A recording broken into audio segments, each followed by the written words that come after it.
Орталық коммуникациялар қызметі баспасөз конференциясын бастайды. Бүгінгі баспасөз конференциясы мектеп оқушыларының 4-ші тоқсанда қашықтан оқу жүйесіне тақырыбына арналады. Осы орайда бүгінгі студия қонағымен таныс болыңыздар. Қазақстан Республикасының білім және ғылым министрі Асхат Аймағамбетов. Асхат Қанатұлы, сөз кезегі өзіңізде. Рахмет. Құрметті көрермендер, кеш жарық. 6 сәуірден бастап 3 миллионнан астам мектеп оқушылары қашықтан оқыту форматына көшеді. Каникул аяқталуда. 4-ші тоқсанды бастайтын жалпы жұмыстарымызды біз өткіздік.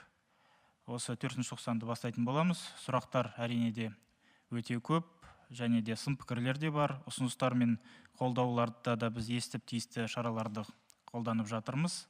Әртүрлі алып қашпа сөздерде де жиіленіп кетті. Олардың бәріне тоқталып қысқаша мәлімет беріп кететін болам.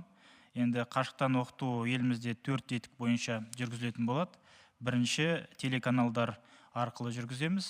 Біз айтқандай бұл Балапан телеарнасы және де Ел арна телеарнасы. Осы екі телеарнада екі тілде жүргізіледі. Біреуінде қазақша, екіншісінде орысша болады. Күніне 8 сағаттан біз эфирді алып отырмыз. Жалпы кесте дайын. Ол кестені біз бұқаралық ақпарат құралдарына беріп, жалпы біздің ата-аналарымызға, ұстаздарымызға, мектептерге таратудамыз. Осы жұмыс жүргізілетін болады. Әр видео сабақ 10 минутқа жоспарланады. Біз қазіргі уақытта осы видео сабақтарды түсіріп жатырмыз. Бүгінгі күні 500-ге жуық видео сабақтар түсірілді. Жалпы видео сабақтардың саны 3360 болады. Барлық ең басты пәндерді біз қамтитын боламыз. Ең бастысы осы видео сабақтар біздің мемлекеттік стандартқа және де типтік оқу жоспарына, біздің оқулықтарға, бағдарламаға бәріне тікелей сай болатын болады. Енді осы ресурстармен жұмыс істейді. Осы телеарнадан сабақтарды көріп, өзі кестеге сәйкес балаларымыз білім алатын болады. Одан кейін ол телеарнада берілген виртуалды сабақтарда берілген тапсырмалар бойынша балалар кітапты алып, оқулықтарын алып, сол оқулықтар бойынша, басқа да айтылған құралдар бойынша жұмысты өзінше ары қарай жүргізетін болады. Одан кейін мұғалімдер әрине де байланыста болып, тиісті кері байланыс орнатылатын болады. Енді бұл тетік бойынша басты құрал ретінде интернеті жоқ оқушылар оқиды, және де қосымша ретінде де қолдануға болады. Мысалы, кімде интернеті болса да, және де басқа да, мысалы, өздерде де тікелей оқитын балалар болады. Штатты режимде оларда да осы телеарнадан да ақпаратты алуға мүмкіндіктері болады. Енді осы барлық түсірілген 3360 видео сабақтарды біз міндетті түрде интернетке саламыз.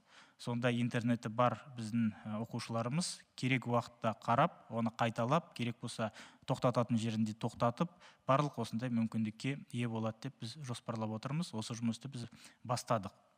Енді келесі тетік бұл радио арқылы. Қазақ радиосы арқылы бұл механизм қосымша құрал ретінде біз іске асырамыз. Жалпы бүгін тиісті аудио сабақтарды біз Қазақ радиосына беріп жатырмыз. Сондықтан осы радионы, осы теледидар жоқ, әлде қосымша құрал ретінде біздің балаларымыз өздері қолданып, осы құрал арқылы сабақ оқитындай мүмкіндік жасап отырмыз. Үшінші құрал бұл почта арқылы. Біз Қазпочта акционерлік қоғамымен келісімге қол қойдық.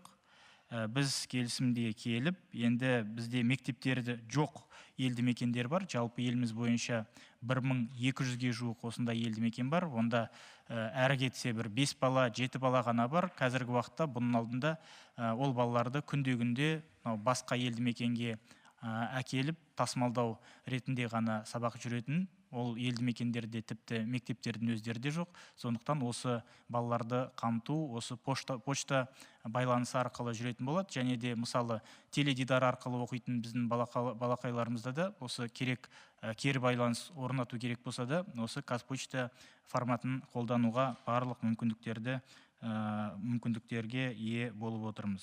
Және де төртінші, бізде жалпы бүгінгі күні шағын жинақталған мектептері бар. Бүгін біз 1080 мектептерді белгіледік. Сол мектептерде ол енді алыстағы, шалғайдағы елді мекендер, сонда орналасқан мектептер, онда 80-ге дейін, 90-100-ге дейін балалар оқиды. Және де о жақта енді қауіп өте аз. Сондықтан жергілікті атқарушы органдар өздері осындай шешімді қабылдап, жалпы бізде тізім дайын. Осы мектептер штатты режимде, осы дәстүрлі қалай бұның алдында оқыды, сол режимде ары қарай өздерінің оқуларын жалғастыруға барлық мүмкіндіктер жасадық, және де осылай жұмысын 6 сәуірден бастап жүргізетін болады. Енді әрине де бұл дәстүрлі режимде оқиды десек те, бірақ та мысалы көп мектептерде, енді ауылдық жерлерде бір ауысымда оқиды. Бірақ бір ауысымда оқыса да, біз осы мектептердің өздерінде 2 ауысымға көшіп, біріншіден, екіншіден карантиндік тиісті санитарлық жаңағы режимді іске асырып, және де бір кабинеттерін ауыстырмай, тек қана сол өздерінің бір кабинетінде ғана оқып, оқуын жүргізеді деп біз ойлаймыз. Және де осындай нұсқаулық хатта біз бекітіп бердік. 5-ші құрал бұл интернет арқылы оқу. Бізде тек қана қалада оқитын балалар саны бүгінгі күні 2 миллион, және де аудан орталықтарында оқитын балалардың саны 500 мыңға жуық. Біз әрине де 2,5 миллион адам осы интернет арқылы оқиды деп ойламаймыз, өйткені желінің жаңағы өзінің сапасына бойынша, жалпы компьютердің баршылығына интернет желісіне қосылу мәселелері бар. Сондықтан жалпы осы интернет арқылы жұмыс істеу өте ыңғайлы болады. Осы желіні, осы платформалары біз қазіргі уақытта дайындадық. Әрине де осы тетік бойынша екі үлкен кедергі, екі үлкен проблема бар. Ол туралы да тоқтала кетейін. Бірінші, бұл компьютердің жетіспеушілігі. Екінші, техникалық мүмкіндік осы елді мекенде болса да, бірақ та интернетке қосылу бүгін ол балалардың үйлерінде жоқ. Сондықтан осы екі үлкен проблема. Бұл проблемалар бойынша біз тиісті жұмысты жүргізіп жатырмыз және жүргіздік. Мысалы, компьютерлар бойынша бірінші шешу жолы ол біздің мектептердің балансындағы компьютерларды балалардың өздеріне уақытша пайдалануға беру. Қазір бұл жұмысты жүргіздік. Қазіргі уақытқа дейін 120 мың компьютер мектептің балансынан уақытша ата-аналарға беріліп отыр. Әр қарайда біз осы жұмысты жалғастырамыз. Бізде жалпы еліміз бойынша компьютер саны жеткілікті. Екінші, әрине де жетпейтін, мысалы, осы компьютер жетпейтін уақытта жағдай болғанда, біз оны қосымша сатып алуға да мүмкіндігіміз бар. Бүгінгі күні біздің жергілікті атқарушы органдардың бізге берген ұсынысына сәйкес 79.870 компьютерді сатып аламыз деген жоспар бар. Оған тиісті қаржы бөлінді, тиісті сатып алу жұмыстары жүргізіліп жатыр. Кейбір қалаларда, мысалы Алматы қаласында 10 мыңға жуық компьютерларды осылай қамтамасыз етті. Нұр-Сұлтан қаласында өте белсенді осы жұмысты бастап кірісіп кетті. Сондықтан осы жұмыс әр қарайда жүргізілетін болады. Енді әрине де өте маңызды сұрақтың бірі, бұл қалаларда тұрса да, осындай техникалық мүмкіндік болып тұрған өзінде интернетке қосылу бүгін үйлерінде жоқ. Сондықтан осы интернетке қосу жұмысында да біз қолға алдық. Қазіргі уақытта, мысалы, тек қана Алматының өзінде осы қысқа мерзім ішінде 4220 роутерді таратып, сол роутерлар арқылы семьяларды, жанұяларды осы интернетке қосты. Мысалы, Нұр-Сұлтан қаласы бойынша 5583 жанұяны осы интернетке қосып жұмыс атқарды. Әр қарайда барлық біздің өңірлерде осы жұмыс жалғасын тауып, нақты шешу жолдары бар. Енді әрине де сатып алу үшін де біраз уақыт керек. Жалпы енді біз кейбір региондар бойынша көріп жатырмыз. Қаржы бөлініп, тиісті мүмкіндік болған өзінде, қаржылық мүмкіндік болған өзінде, соншама компьютерді осы қысқа мерзімде сатып алудың өзі өте қиын болып жатыр. Өйткені компьютерлар тиісті магазиндарда жетіспеушілікте де мәселесі бар. Сондықтан осы мәселені шешуге біраз уақыт қажет етеді. Бірақ десекте де көбінесе бұл компьютер мәселесі де шешіліп қалды. Енді әрине де интернетке қосылуы бар және құрылғысы бар оқушылар осы жүйемен жұмыс істеуге барлық мүмкіндігі бар. Бізде Білімленд, Күнделік, Дарын онлайн, Опик.kz деген сияқты арнайы платформалары бар. Оны біз қазіргі уақытта жетілдіріп дайындап қойдық. Солардың ішінде әр мектеп осы бір платформаға тоқталып жұмыс істейді. Мысалы, Күнделікке осы біз сынама сабақ өткізгенде Күнделікке 930 мың бала кіріп, тиісті дәрісін алды. Мысалы, Күнделікті алатын болсақ, онда Күнделікте әр осы 90-дағы болатын тақырыпқа сәйкес күнделікте әр сыныпқа сәйкес, осы тақырыпқа сәйкес тиісті видео сабақтар бекітіліп жатыр қазір. Сонда бала өзі кіріп қарағанда сол тақырып бойынша мұғалімнен алған тапсырмасы болады, сол тақырып бойынша видео сабақ болады. Тағы да басқа керек болса, басқа сұрақтары кері байланыс ұйымдастыратын мүмкіндік болады. Сондықтан мысал осы күнделік бойынша үлкен жұмысты жүргізуге болады. Бізде Дарын онлайн деген жақсы үлкен платформа бар. Бүгінгі күні Дарын онлайнда 300 мың бала тіркелген, және қазірдің өзінде осы каникулға қарамастан жұмысын жүргізіп жатыр, пайдаланып жатыр, өте жақсы пікірлер айтылып жатыр. Сондықтан осы жүйені ары қарай қолдануға болады. Бізде Білімленд деген көптен бері қолданыстағы жақсы жүйе бар. Оны біз осы қашықтан оқыту форматына жетілдіріп, қазір кішкене өзгерту жұмыстары жүргізілді. Бүгінгі күні бұл жаңағы құрылғы, бұл ресурста 390 мың бала тіркеліп, күнде жұмыс жасауға мүмкіндігі бар. Ары қарай 1 миллионға керек болса, 1,5 миллионға осы балалар осы платформаға қосылып, өзінің білімін алуға болады. Енді олар ең басты мәселенің бір мәселеге тоқталғым келеді. Біз қашықтан оқыту дегенде, біз оны онлайн оқытумен көбінесе былай бірдей ұғымда пайдаланамыз. Бірақ негізінде қашықтан оқыту деген ол онлайн оқытуға тең емес ұғым. Қашықтан оқыту деген жаңағы біз айтқандай почта, теледидар арқылы оқыту, радио арқылы оқыту, интернет арқылы оқыту, және интернеттің өзінде онлайн емес, ол жалпы тиісті тапсырманы алып, қашықтан сол тапсырмаларды орындап, видео сабақтарды қарап, ол видео сабақтарды бірнеше рет көруге мүмкіндік береді. Жалпы бұл өзі баланың өзіне икемдеп істейтін жұмыс. Сондықтан біз айтып отырғанымыз, бүгін бұл екі ұғымды біз бөлек тануымыз керек. Жалпы енді тікелей көрсетілу мәселесі бойынша көп сұрақтар туындап жатыр. Біз ол мәселеге де ары қарай тоқтала кететін боламыз. Енді мысалы Білімленд алатын болсақ, бүгінгі күні Білімленд платформасында 40 мыңнан астам бүгін видео әртүрлі ресурстар бар. Оған пайдалану, жалпы оған тіркелу толығымен тегін. Оған қоса қазір түсірілетін 3360 видео сабақтардың бәрі осы ресурсқа құйылып, сонда таба аласыздар. Сондықтан осы ресурсты да қолдануға болады. Бұған қоса мессенджерлер, әртүрлі мессенджерлер пайдалануға болады. Мысалы WhatsApp, электронды почта, басқа да құралдармен пайдалануға ешқандай кедергі жоқ. Сондықтан қандай осы ресурс ыңғайлы болады, сол ресурсты толығымен пайдалануға болады. Сондықтан тек қана осы жүйемен ғана жұмыс істеу деген ешқандай талап жоқ. Ыңғайлы болса, жаңағы электронды почта болсын, мессенджер болсын, мұғалім өзі тапсырма беріп, тиісті кері байланыс ұйымдастыратын платформаны қолдана беретін боламыз. Тағы да бір өте маңызды жайт, және тоқтала кеттім, бұл қашықтан дегенді көбісі онлайн деп теңейді. Енді біз қазіргі уақытта көріп жатырмыз, 1 сәуірде біз әдейілеп тұрып сынама сабақтарын өткіздік. Сол сынама сабақтарына тек қана онлайн режимінде 1.250.000 бала шығып, өздерінің дәрістерін алып көрді. Жалпы осы сынама сабағын өткізгенде еліміз бойынша 2,5 миллион бала қатысты.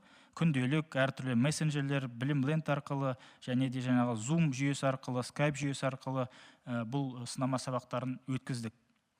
Оның біз әдейі өткіздік, қарау үшін, жалпы қандай осындай ақаулар болады, техникалық мәселелерді көру үшін, және де ата-аналар, балалар оған икемделу үшін деген сияқты осындай мәселені шешкен болатынбыз. Нәтижесінде жақсы дайындықты көрдік. Жалпы біздің ұстаздарымыз осы қысқа уақыттың ішінде өздері тез осы қашықтан оқыту жүйесіне бағытталып, қайта өздерінің шеберлігін шыңдап дайын болды деп айта аламыз. Сондықтан мен біздің әріптестерімізге, барлық ұстаздарымызға алғысымды айтқым келеді.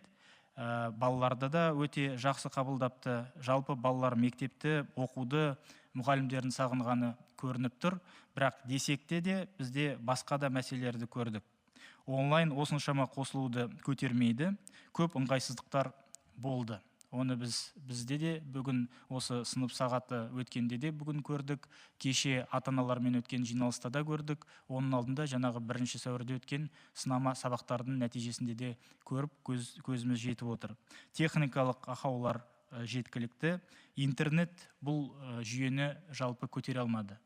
Сондықтан біз айтып отқанымыз, онлайн оқудың орнына осы жаңағы мен айтқан платформалар арқылы қашықтан оқыту жүргізуіміз қажет.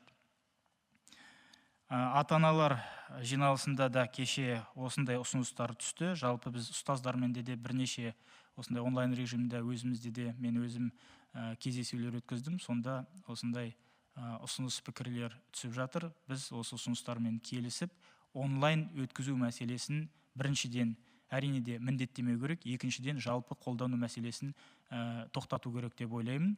Сондықтан онлайннан гөрі бізге тиімдісі жаңағы мен айтқан платформалар арқылы жұмыс істеу. Қазір мен айтам, осы платформалар арқылы жұмыс істегенде бірнеше тиімді жақтары бар. Енді бұл жүйе бойынша әртүрлі пікірлер туындайтын болады. Тағы да бір айтатын мәселе, біз қазіргі уақытта біз барлық тексерулерді тоқтаттық. Ешқандай тексерулер қазіргі уақытта болмайды. Екіншіден, біз қазір көріп отырмыз, біздің осы мұғалімдерден және де мектептерден жиналатын есептер көп болып кетті. Біз қазір бұл есептерді тоқтату бойынша шешім қабылдап, арнайы бұйрық қабылдадық. Сонда ешқандай мұғалімнен осы уақытта өзінің сынып журналынан басқа ешқандай есеп талап етілмеу керек деген шешім қабылдадық. Қазіргі уақытты өздеріңіз білесіздер, сондықтан біз бүгінгіні біздің балаларымызға, біздің ұстаздарымызға, әріптестерімізге сенуіміз керек. Сондықтан ешқандай керек емес есептер қажет емес. Кейбір жерлерде жаңағы өткізіп жатқан сабақтардың скринін талап етеді, кейбір жерлерде оны видеоға түсіріп алуды талап ететін осындай келеңсіз жағдайларға көзіміз жетіп отыр. Сондықтан бұл мәселеге біз жол бермейміз. Бізде жергілікті осы біздің өңірлерде бақылау басқармалары бар. Ол департаменттарға да біз осындай тапсырма бердік. Ол департаменттер ешқандай тексеріс жүргізбек түгілі осы бақылауды енді ұстаздардан осындай есепті талап етпеу мәселесін қадағалап отыратын болады. Сондықтан біз осы бұйрықта осы мәселелердің бәрін қарастырдық. Екінші мәселе, дәстүрлі біз үйренген оқу кестесі де болмайды. Бала берілген тапсырманы ыңғайлы уақытта орындайды. Енді бізде жаңағы 8 сағат 8:30 қазақ тілі, одан кейін 9:30 мысалы орыс тілі, одан кейін болады деген ондай кесте енді бізде болмайды. Жаңағы мен айтқанға байланысты, өйткені бізде онлайн жоқ. Онлайн жоқ, сондықтан балаға ыңғайлы уақытта жаңағы берілген тапсырманы орындайды. Сондықтан ең бастысы бізге нәтижесі керек. Ол нәтижесін біз өткізген жинақтық бақылауда өзіміз көріп отырамыз. Біз жалпы балаларымызға сеніп, балаларды қолдауымыз керек. Кейбір жаңағы директорлер және де ұстаздар балаларға тиісті формамен киіп сабақ оқығанда деген әртүрлі талаптар қойып жатыр. Бұл мәселе бойынша да көп сұрақтар түсіп жатыр. Біздің кол орталыққа да көп сұрақтар түсіп жатыр. Бұл мәселені біз қолдамаймыз және бұлай жұмыс жүргізуге болмайды деп айтқым келеді. Жалпы бүгінгі 167 мемлекет осы қашықтан оқыту жүйесіне көшті. 1 миллиардтан астам балалар осы қашықтық оқыту жүйесімен бүгінгі оқып жатыр. Сондықтан әрине де қандай қиындықтар болса да, қалай біз оған дайынбыз әлде дайын емеспіз, бұның алдында заңнамада болған жоқ деп айтсақ да, бірақ та осы жүйеге бүгін көшуге тура келеді. Біз әрине де біраз проблемалар бар екенін білеміз. Бұл жалпы біздің білім саласы үшін үлкен сынақ. Бірақ біз осы барлық проблемаларды біле тұра, оларды шешіп, осы жұмысты тиісті деңгейде орындаймыз деп ойляем. Я хотел бы еще повторить основные тезисы на русском языке. Уважаемые телезрители, вы знаете, что уже буквально на следующей неделе, в понедельник, наши дети начинают 4-ю четверть, каникулы завершаются. Было принято решение, что 4-я четверть у нас начнется в дистанционном формате. Это несколько необычно. Очень много на сегодняшний день вопросов, очень много на сегодняшний день и разного рода информации мы видим, очень много, значит, критики и слов поддержки, и министерство в этом отношении сейчас соответствующую работу проводит. Я хотел бы сказать о том, что в целом у нас работа будет проводиться по дистанционному формату по 5 основным направлениям. Они, конечно, могут где-то друг друга дополнять. Первое направление – это обучение через телеканалы. В настоящее время достигнута договоренность. Мы будем использовать 2 телеканала. Это канал «Балапан» и канал «Елярна». Сразу будет на 2 языках, на одном канале на казахском, на другом канале на русском языке. Кроме того, в день общее эфирное время на каждом канале составит по 8 часов.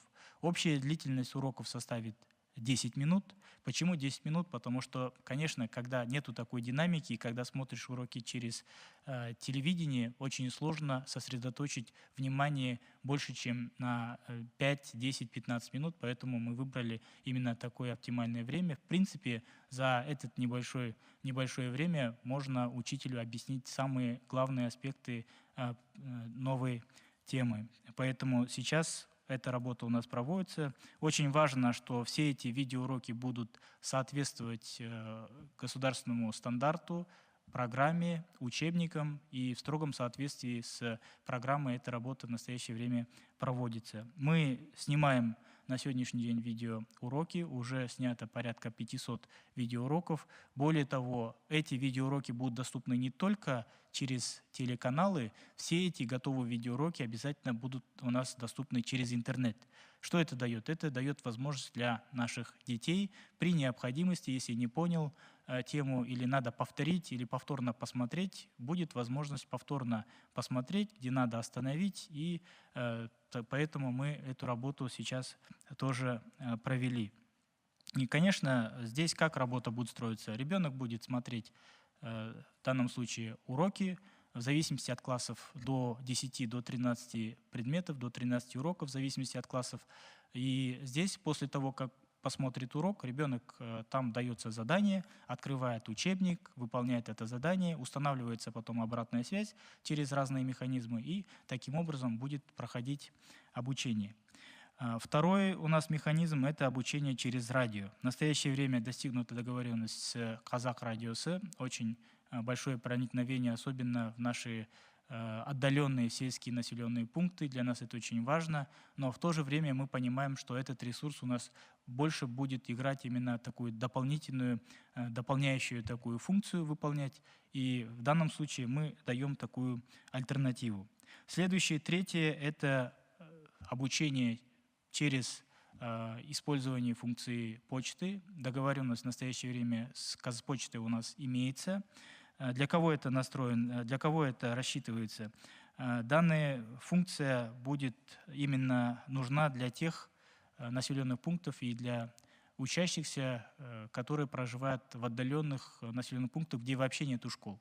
У нас на сегодняшний день в Казахстане более 1200 сельских населенных пунктов, где нет школ, и там порядка от 1 до 5, до 7 школьников всего лишь находится, и до этого традиционно они обычно ежедневно подвозились в близлежащие населенные пункты, там получали образование. В настоящее время мы решили в основном ориентировать их через обучение с помощью почты. Понятно, если в этом населенном пункте есть возможности и можно смотреть телевидение, и тогда, конечно, основным ресурсом для них также будет именно обучение через телеканалы. То есть обучение через почту, это тоже носит такой больше вспомогательный, дополняющий характер.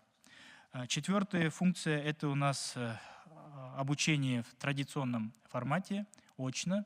В нашей стране более 1080 школ. Мы планируем, что вот с начала следующей четверти, с понедельника, будут обучаться в обычном режиме. Это отдаленные сельские населенные пункты. Там количество детей от 5 до 90-100 детей, но даже при этом мы приняли решение, что там должны быть соблюдены очень строгие санитарные требования. Большинство этих школ обучается в одну смену. там достаточно большие здания, и поэтому есть возможность обучаться только в одну смену, но даже при этом мы приняли решение, что там обучение должно идти в 2 смены. Между этими сменами должно быть достаточное время для проветривания и других процедур. Более того, не должно быть, дети должны обучаться только в одном классе, не переходя в другие классы. И в целом мы говорим о том, что должны соблюдаться очень жесткие требования для того, чтобы у нас никаких рисков здесь не было. Порядка 60 тысяч детей и более 1000 школ будут охвачены обучением в традиционном формате, то есть как они до этого обучались, так и будут далее обучаться. Следующий, 5-й механизм – это обучение через интернет. Мы об этом уже также говорили. На сегодняшний день у нас только в городах количество школьников равняется 2 миллионам, и в районных центрах также обучается порядка 500 тысяч школьников. То есть в целом, конечно, достаточно большое количество детей, но при этом, конечно, не у всех есть доступ к интернету, даже у тех детей, которые обучаются в городских условиях, в городских школах. Поэтому здесь мы видим 2 большие проблемы. Первая – это проблема доступности интернета, подключения интернета, несмотря на то, что в этом населенном пункте интернет имеется. И вторая проблема – это отсутствие персональных компьютеров или других гаджетов. В данном смысле мы соответствующую работу вместе с местными исполнительными органами проводим. И по компьютерам 2 решения. Первое – это приобретение дополнительных компьютеров через дополнительное финансирование с местных бюджетов. Эта работа также проводится. И второе направление – это передача имеющихся школьных компьютеров с баланса школы на временное пользование по специальным актам для родителей. И в настоящее время уже 120 тысяч компьютеров мы уже передали родителям с баланса школ. И далее эта работа будет продолжена. Сегодня продолжается, завтра, послезавтра, и далее мы эту работу будем проводить. Что касается приобретения компьютеров, более 79 тысяч компьютеров мы планируем приобрести. Здесь соответствующие процедуры по приобретению этих компьютеров проводятся. В ряде регионов уже приобретены и уже доставлены, переданы родителям. Особо хочу отметить работу, которую проводит у нас город Алматы и город Нур-Султан. На сегодняшний день в Алмате, например, по подключению к интернету уже 4200 роутеров было приобретено и уже передано родителям. Таким образом, 4200 семей имеют подключение к интернету. По городу Нур-Султан тоже активно работу проводят. 5583 семьи уже подключили к интернету, поэтому такая работа в настоящее время активно нашими коллегами проводится.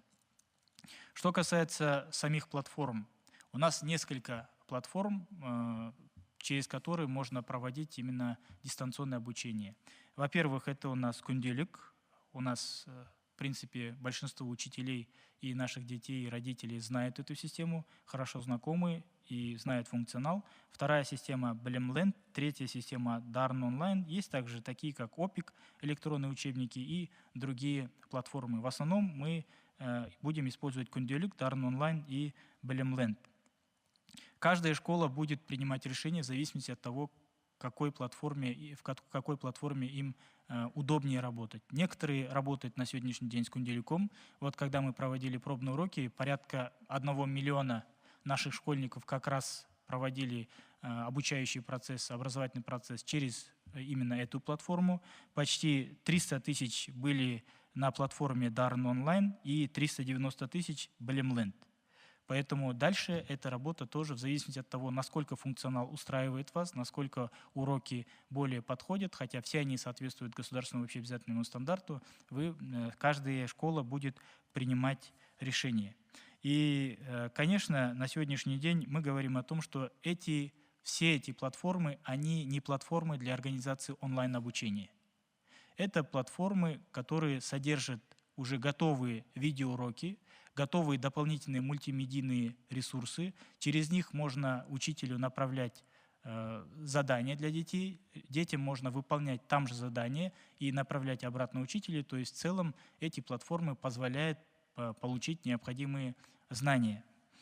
И, например, когда мы говорим о такой системе, как Кунделюк, в настоящее время многие знают, на сегодняшний день Кунделюк делает так, что они смотрят по календарно-тематическому планированию и в зависимости от темы прикрепляет готовые видеоуроки, когда уже и учитель, и школьник, он заходит и может увидеть, если есть в наличии соответствующие готовые видеоуроки, и можно уже включить этот видеоурок, нигде его не искать, таким образом получать знания. У нас есть такая система, как Blmland, где содержится более 40 тысяч разных видеоуроков и мультимедийных заданий, тестов и других ресурсов.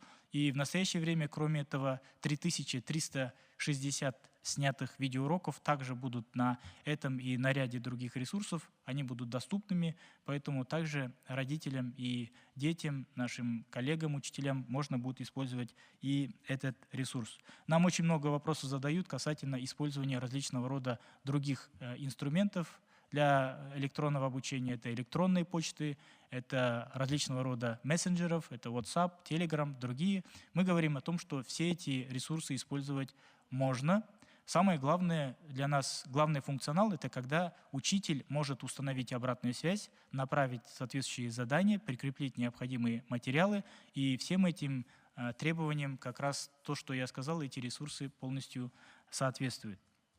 И нет у нас такого видения, что вот только по одной платформе все должны заниматься. Это зависит от того, насколько учителям это удобно, насколько они привыкли и понимают и используют тот или иной функционал. Поэтому здесь мы отдаем на выбор самих школ и самих учителей. И еще один очень важный вопрос – это я вижу и в средствах массовой информации, несмотря на то, что мы несколько раз давали разъяснения, есть отождествление понятий дистанционное обучение и онлайн-обучение. На самом деле это не тождественные понятия. Дистанционное обучение гораздо шире. Если онлайн-обучение – это когда учитель подключается и подключает своих учеников, и именно в онлайн-режиме, в режиме стриминга проводит свои занятия, то дистанционное обучение оно гораздо шире, гораздо эффективнее и гораздо по методам и возможностям богаче. Поэтому в целом мы 1 апреля проводили пробные уроки, 2 апреля мы проводили родительские собрания, 3 апреля мы проводили классные часы. И цель была посмотреть, насколько наши педагоги могут использовать, насколько им это удобно, насколько удобно вообще для использования нашим детям, какие могут быть проблемы, в том числе технического характера. И мы видим, что действительно здесь есть очень много вопросов. Вот когда 1 апреля мы проводили пробные уроки, только через онлайн подключилось 1 230 000 детей. А в целом на пробных уроках через интернет-системы приняли участие 2,5 миллиона наших учеников. И мы увидели, что есть как плюсы, так и очень большие минусы. Использовали разные системы. Кроме того, что использовали Zoom, я говорил, что почти более миллиона попытались использовать Zoom, так или иначе, где-то эффективно, где-то неэффективно. В другом были использованы Кунделюк, разные мессенджеры, Blmland и другие ресурсы. И что в итоге? В итоге мы увидели, что в целом наши коллеги вот за такое короткое время успели приспособиться и подготовиться к дистанционному обучению, очень хорошо владеют и очень хорошо успели подготовиться. Там надо было готовить очень много материалов, по-новому, подача другая, время сжатое. Но, несмотря на это, я хотел бы выразить благодарность моим коллегам за то, что такая очень большая работа над собой была проведена и был очень высокий уровень в целом подготовки. Но в то же время мы увидели много неудобных моментов, много проблемных моментов, в том числе, в первую очередь, это технического плана. Мы увидели, что в целом подключение через онлайн-стриминг на самом деле в масштабах всей страны просто нереально. И в связи с имеющимися проблемами неэффективно.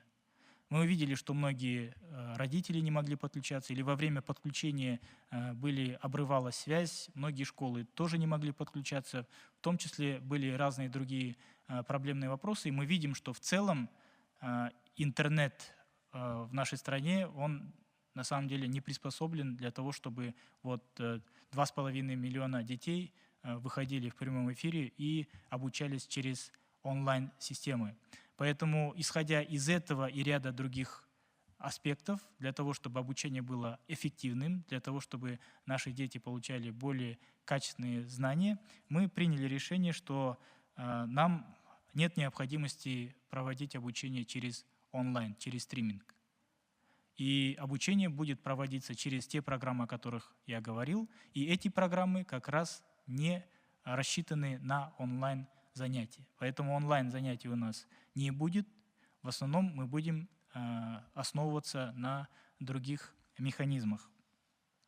И вчера как раз на родительских собраниях точно такие же предложения звучали. Несколько встреч в таком виртуальном формате мы проводили с нашими коллегами-педагогами. Конечно, было очень много мнений, но среди них преобладало как раз мнение, что надо педагогам дать больше возможностей использовать и мессенджеры, и электронную почту, и электронные специальные программы. И, в принципе, такое решение нами было принято. Также я хотел бы сказать о том, что в настоящее время мы приостановили абсолютно все проверки, и мы в приказе Министерства образования и науки закрепили требование о том, что ни один отдел образования, методический центр, либо департаменты по обеспечению качества не должен проводить проверки. Это раз. Второе, по отчетности. Тоже дополнительной и вообще никакой отчетности по дистанционному обучению быть не должно. Мы сейчас видим такую ситуацию, несмотря на то, что новая четверть еще не началась, руководители определенных некоторых школ требуют от наших коллег там немыслимое количество отчетов. И скрины требуют и видеозаписи, какие-то дополнительные задания, дополнительные отчеты. Мы считаем, что это нельзя допускать, поэтому департаменты по обеспечению качества, они будут как раз следить за тем, чтобы отчетности в этом плане никаких не было. Учитель заполняет только свой журнал и больше ничего. Никакой отчетности не должно быть. В том числе и отделы образования должны запрашивать отчеты у школ, и таким образом мы должны избавиться от этой бюрократии. Теперь, что касается привычных нам всем расписаний занятий. Но в связи с тем, что мы говорим о том, что у нас онлайн-занятий как таковых уже нет, у нас в привычном таком понимании жестких расписаний учебных тоже нет. То есть ребенок получает задание, стоит перед ним задача для того, чтобы он освоил те или иные или прочитал те или иные страницы, те или иные главы, параграфы, посмотрел видеоуроки и потом может написать, может быть, контрольную работу, лабораторную работу. То есть это самое главное. И поэтому в данном случае такое решение есть, и это решение закреплено в соответствующих документах Министерства образования и науки, и мы хотели бы обратиться к нашим коллегам строго выполнять принятые решения. И, конечно, в настоящее время мы должны больше доверять нашим детям, больше доверять нашим коллегам-педагогам, и здесь меньше должно быть бюрократии. Конечно, в настоящее время вы видите, что время очень непростое, очень много эмоций, поэтому мы хотели бы попросить и наших родителей более активно подключиться. Наших родителей мы хотели бы заранее сказать о том, что, конечно, система она новая, мы вынуждены реализовывать дистанционную форму, и мы, насколько возможно, подготовились, педагоги проделали колоссальную работу, и мы хотели бы попросить наших родителей, чтобы они с пониманием отнеслись к тому, как будут организованы уроки, чтобы наши родители понимали, что не каждый ребенок должен быть отличником, чтобы наши учителя, сейчас мы видим тоже такую тенденцию, слишком много заданий не давали, и мы должны относиться к обучению гораздо, скажем так, спокойнее, и не нагнетать такой эмоциональный фон, как мы сейчас в настоящее время видим. Поэтому, конечно, это большая работа, это нужна самоорганизация. В основном дистанционное обучение основывается на самостоятельной работе наших обучающихся под руководством, под направлением, кураторством наших педагогов. Конечно, здесь большую роль отводим мы родителям и просим родителей активно поддерживать все начинания наших детей. И в целом у нас четвертая четверть очень короткая, всего 34-35 дней мы будем обучаться, самая короткая. Поэтому я думаю, что все эти поставленные задачи будут выполнены. В целом, если говорить о СОРах, СОЧах, тоже очень много было вопросов. Мы планируем, что будет только одно суммативное оценивание за раздел, в целом за всю четверть, и отдельное суммативное оценивание за четверть. Все это также будет проводиться в дистанционном формате, в дистанционном режиме. Системы в настоящее время практически подготовлены. Первый и СОР будет проводиться у нас в начале мая. Со 2 по 10 мая мы планируем, что будет у нас суммативное оценивание за раздел. Мы просим также наших учителей не перегружать детей. Что касается единого национального тестирования, то в настоящее время сроки, они также остались без изменений. В конце июня мы планируем, что у нас будет проведено единое национальное тестирование. Для переноса на сегодняшний день у нас никаких оснований нет. Для того, чтобы у нас учащиеся 11 классов смогли хорошо подготовиться к единому национальному тестированию, мы сделали полностью бесплатным пробные тесты. Более 70 вариантов на сегодняшний день уже есть. При необходимости мы сейчас будем добавлять варианты, и наша задача, чтобы дети были, насколько возможно, готовы к единому национальному тестированию. У меня все. Спасибо. Рахмет Асхат Қанатұлы. Ал енді журналистер тарапынан келіп жатқан сұрақтар бар. Сол сұрақтарға кезекті берсек дейміз. Әсима Нұрбайқызы, ұлттық арна 4-ші тоқсан шегерілуі мүмкін бе? Жалпы себебі онлайн оқытудан күмәнданып отырғандар осындай ұсыныс тастауда дейді. Орысша және қазақша жауап берсеңіз. Рахмет. Жалпы 4-ші тоқсан біздің ойымызша ешқандай кедергі болмаса, ешқандай басқа да мәселелер туындамаса, онда өз мерзімінде аяқталу керек. Дәстүрге сәйкес біздің ойымызша осы 25 мамыр күні біз 4-ші тоқсанды аяқтаймыз. Әрине де біз жаңағы Әсима Нұрбайқызының айтып отқанын мен түсініп отырмын. Ол біз осы көктемгі каникулдарды кішкене демалыс күндерін создық. Өйткені әшейінде бізде 2 жұма болатын. Осы жылы бізде 3 жұма, бірақ бұндай бізде мәселелер жиі кездесіп отырады. Мұғалімдер бізде білет.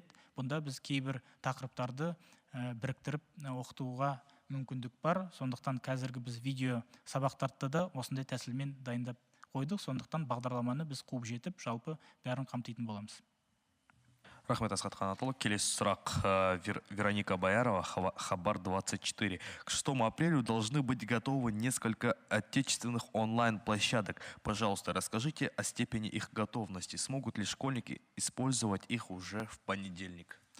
Да, эти площадки, они не онлайн, они, в принципе, достаточно известные для наших обучающихся, для наших школьников, для родителей. И я думаю, очень хорошо о них знают и используют их наши коллеги и учителя. Если говорить о Кунделик, то я думаю, что нет в стране человека, который бы не знал функционал Кунделика. Сейчас в связи с тем, что дополнительные, скажем так, требования именно к формату обучения, Кунделик добавил несколько очень полезных, хороших функций. Я уже говорил о том, что они прикрепляют видеоуроки, делают гораздо проще и интуитивно понятным интерфейс. Сделали бесплатным, кстати, мобильные приложения для всех родителей именно на этот период, где можно смотреть и всю необходимую информацию, поэтому здесь больших таких изменений нет. Если говорить о Белемленд, то тоже на сегодняшний день более 390 тысяч наших школьников используют эту платформу, и очень большой интерес есть, тоже очень понятная и очень удобная в использовании платформа, и поэтому, если говорить о Дарн онлайн, более 300 тысяч уже используют, и в целом эти системы уже в работе, по ним уже занятия проходят, уже используются нашими педагогами, поэтому в понедельник с начала новой учебной четверти они будут доступны для использования. Спасибо. Следующий вопрос от Тамары Валь. Некоторые студенты колледжа, которые разъехались из городов региона, жалуются, что у них существуют проблемы с интернетом. Плюс программы, которые им предлагают учебные заведения, являются платными. И студенты просто не могут себе этого позволить. Как будет оказываться поддержка им? Это в колледжах, да? Да, колледж. Да, в колледжах у нас также на сегодняшний день дистанционное обучение. Здесь у нас используется несколько основных таких платформ. Одним из таких самых массовых, которые используют практически подавляющее большинство наших колледжей, является система Platonus. И эта система на сегодняшний день для использования наших студентов колледжей бесплатная. И здесь, если есть конкретные примеры, какая программа является платной, мы готовы разобраться и принять необходимые меры. Более того, была достигнута договоренность с провайдерами интернет-связи, и те ресурсы, которые входят в перечень рекомендованных Министерством образования и науки, это и Кунделик, это и Дарн онлайн, это и Билемленд, это и Платонус, это и другие казахстанские ресурсы отечественные, они все являются полностью бесплатными, во-первых, для использования, во-вторых, когда их используют через мобильную связь или домашнюю связь, то есть там мегабайты не списываются, трафик фактически является бесплатным. Поэтому, если будут конкретные вопросы, мы через пресс-службу свяжемся и конкретные необходимые меры готовы принять. Спасибо. Следующий вопрос, также от Тамары Валь. Также встает вопрос по оплате колледжей и вузов. По сути, дистанционное обучение гораздо дешевле очного. И многих интересует вопрос, будет ли пересматриваться вопрос стоимости оплаты за обучение. Вот такой вопрос. Я здесь сразу хотел бы несколько моментов также осветить. Мы об этом говорили, но нужно еще раз это повторить. По стипендиям. Стипендии в связи с переходом на дистанционное обучение не должны меняться. Кому они были назначены по итогам зимней сессии, согласно постановлению правительства, они также должны получать свою стипендию. Переход на дистанционный формат ничего в этом плане не меняет. То же самое по заработной плате. Те наши коллеги в вузах, будь то это в школах, они выполняют ту же работу, должны получать заработную плату. Поэтому в этом плане тоже снижение заработной платы тем, кто осуществляет те же функции, но в несколько других условиях, они также, эти обязательства работодателей должны выполняться. Теперь, что касается стоимости. Здесь необходимо отметить, что несмотря на то, что переходит занятия в дистанционный формат, тем не менее работодатели, это и колледжи, это и вузы, и школы, и детские сады, они также выплачивают заработную плату. Поэтому, если это речь идет о частных, значит, организациях образования, здесь гражданско-правовые отношения, есть договор. И я знаю, что в некоторых организациях, например, организациях высшего послевузовского образования, ряд наших вузов приняли решение, сделали очень серьезные скидки.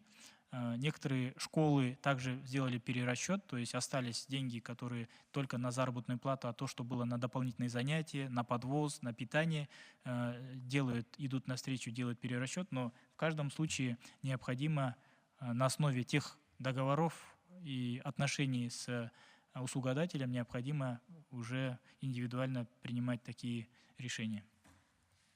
Рахмет. Следующий вопрос от Эльмиры Ишмухаметова. Первый канал Евразия. Во время онлайн-урока зачастую возникают проблемы с доступом к сети, так как слишком много людей одновременно работают в одной программе. Нельзя ли сохранить запись урока, например, на 24 часа, чтобы ученик смог посмотреть его позже? Я сейчас в своем выступлении на этом останавливался. Еще раз повторю, что именно в связи с этим, то, что вот вопрос был задан, в связи с этими причинами онлайн-обучения теперь у нас нет и не будет. Будет обучение через дистанционные, специальные разработанные интернет-платформы. И поэтому я думаю, что оснований для беспокойства нету. Но те же самые уроки, которые мы снимем, и они будут показываться через телевидение, все 3360 уроков, они будут доступны в интернете. Можно будет смотреть, просматривать, останавливать, повторять. Поэтому на нескольких сразу платформах они будут доступны для того, чтобы обеспечить большую возможность использования их. Поэтому эта проблема полностью решается. Спасибо. Также еще один такой вопрос. Родители учеников пожаловались на рекламу в системе Кунделик. Можно ли ее вообще отключить? Платно это или бесплатно? Можете разъяснить? Система сама полностью бесплатная. Для государства за эту систему, за использование этой системы деньги не платит. Они взимали плату с родителей только когда родители пользовались дополнительным функционалом, в данном случае специальным мобильным приложением. В настоящее время, на период пандемии, это приложение также стало бесплатным. Что касается уже рекламы, то реклама – это как раз единственный источник, за счет которого этот проект на сегодняшний день живет. И я думаю, что здесь возможности для того, чтобы в этот период, это тоже бизнес, это тоже большие услуги, которые оказываются, поэтому за счет этого проекта, за счет этих рекламных средств данный проект осуществляется. Мы с бюджета им возмещение денег не платим, поэтому здесь, ну, что касается уменьшения, может быть, формата и контента, мы с собственниками, конечно, дополнительно еще проконсультируемся. Рахмет Асхат Қанатұлы, осындай маңызды ақпаратпен бөліскеніңіз үшін сізге алғыс білдіреміз. Тағы да, бір мәселені енді жаңа айттық, құрметті ата-аналар, сіздерге тағы да бір мәрте өзімнің бірнеше ойымды айтқым келеді. Ең басынан осы 4-ші тоқсанды біз бастаймыз, қашықтан оқыту форматы болады деп айттық. Бізге керегі сіздердің қолдауларыңыз. Әрине де бұл жаңа жұмыс көш жүре түзеледі дейді ғой қазақ. Сондықтан әрине де әртүрлі ақаулар, әртүрлі кемшіліктер болады, олсыз болмайды. Ол жаңа болғаннан кейін біздің ұстаздарымыз үшін де, біздің балаларымыз үшін де, біздің жалпы ата-аналарымыз үшін де бұл өте күрделі мәселе, оны түсіну де өте тез болмайды. Сондықтан алдын ала осындай болатын келеңсіз жағдайларға мен кешірім сұрағым келеді, және де сіздерді, балаларымызды қолдап, тиісті қолдауларыңызды беріп, өздеріңіздің жаңағы алақандарыңызға алып, барлық жағдайды жасайды ғой деп сенемін, және де осындай сіздерден өтініш сұрағым келеді. Менің ойымша, сіздердің қолдауларыңыз болса, біздің ұстаздарымыздың жұмысының, сіздердің жұмыстарының арқасында біз барлық білімді балаларымызға беріп, тиісті жұмысты ұйымдастырып, осы қиын кезеңнен абыроймен шығатын боламыз. Көп рахмет. Рахмет Асхат Қанатұлы, осындай халқымыз үшін маңызды ақпаратпен бөліскеніңіз үшін алғыс білдіреміз. Құрметті телекөрермендер, келесі кездескенше аман сау болыңыздар.